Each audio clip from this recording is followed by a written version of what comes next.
সম্ভবত আমরাই শেষ জেনারেশন ছিলাম যাদের মাদের ইন্টারনেটে কোনো অ্যাকাউন্ট ছিল না। সম্ভবত আমাদের মারাই শেষ জেনারেশনের যারা পৃথিবীর এত হিসেব কিতাব বুঝত না। টেকনোলজির কোনো বাতাস তাদেরকে ছুতে পারেনি। তারা কখনোই বাবাদের সাথে তর্কে জড়ায়নি। সবসময় নিজেদেরটা স্যাক্রিফাইস করে সন্তান আর পরিবারের জন্য উৎসর্গ হয়ে গিয়েছে। আমার মা তেমন হিসেব বুঝেন না। রুটি একটা চাইলে 3টা দেয়, ভার্সিটির জন্য 50 টাকা চাইলে শাড়ির আঁচল থেকে 100 টাকা খুলে দেয়। আমার মা অত কিছু বুঝেন না। আমার সিভি কি হলে ভালো হয়, আমার সিজিপি কত হলে ভালো হয়, এটা আমার মা জানেন না। আমার মা জানেন আমি ভালো আছি কিনা, আমি ভালো থাকছি কিনা। আমার মা ফোন দিয়ে অনেক কিছু জিজ্ঞাসার আগে খেয়েছি কিনা সেটাই জিজ্ঞাসা করতে বেশি পছন্দ করে।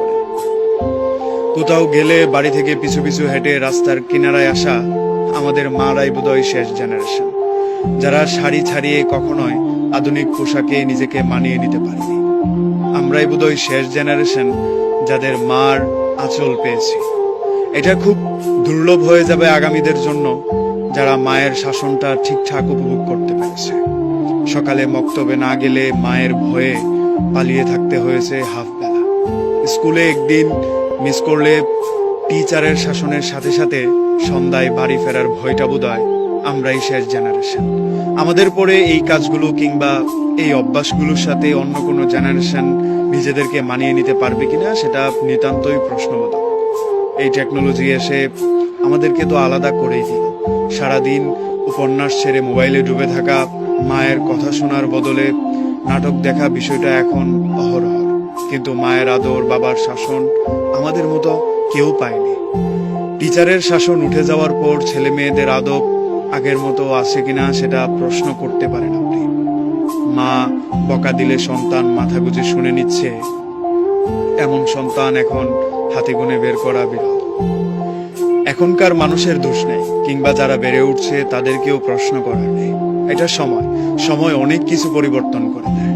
যেই সময়টা আমাদের মাদেরকে হিসাব থেকে দূরে রেখেছে, আমি ভালো আছি কিনা, আমি পেট পরে খেয়েছি কিনা এই হিসাব কষিয়েছে, সেই সময় পেরিয়ে এখন বাবা মা সন্তানের রেজাল্টের উপর ডিপেন্ডেন্ট। ভালো চাকরির জন্য প্রিপেয়ার হতে পারবে কিনা সেটার উপর ডিপেন্ডেন্ট। সন্তান কি চাচ্ছে, কি করতে পারবে, ও ভালো থাকবে কিভাবে, সেই চিন্তাটা এখন কম হয়।